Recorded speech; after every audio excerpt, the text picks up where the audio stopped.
May hapon. Maayong hapon. May hapon.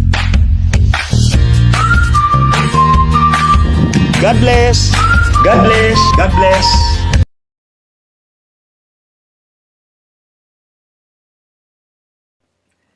Maayong gabi, mga igsuon.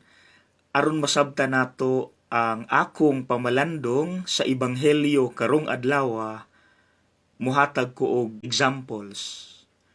Number 1, teacher ka. Naa kay estudyante nga grabe ka pasaway, nga maglagot na ka. Usa ka adlaw ni ana, niabot sa imong hunahuna nga unsa kahag imo siyang paminawon og istoryahon nganong ingon ana siya. Ug didto nimo nahibaw-an nga problemado di ay siya sa balay. Kulatado siya sa iyang papa, haska iyang mama, ug mautong ingon ana siya kapasaway sa eskwelahan.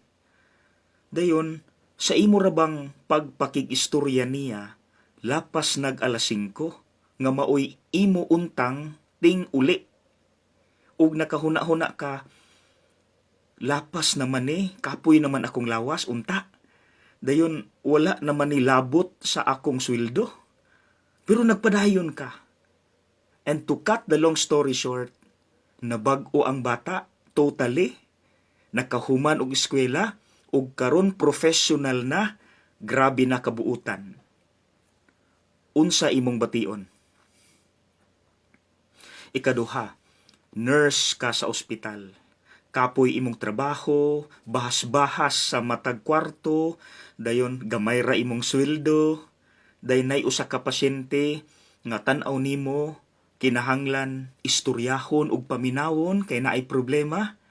Mautong bisan sa imong kakapoy, dayon wala na untay labot sa sweldo, imo siyang gibisita regularly, giistorya, gipaminaw sa iyahang mga kasakit, and before ni uli, gipatawag ka og maluha-luhang nagpasalamat sa imuha. Unsa imong bation? Kalipay. Na gets nato mga igsuon ang punto.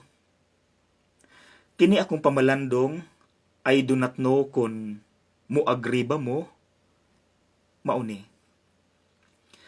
Ang kalipay naa sa mga butang nga wala nay labot sa bayad. Ang kalipay naa sa mga butang nga lapas na sa makaya sa imong lawas.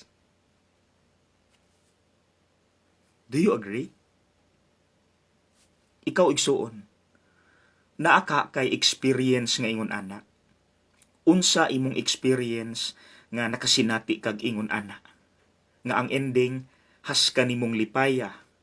Bisan tuod lapas na sa makaya sa lawas, bisan tuod wala nay labot sa bayad. Again, before tamo tapos, naa ang kalipay sa mga butang nga wala nay labot sa bayad. Naa ang kalipay sa mga butang nga lapas na sa makaya sa imong lawas.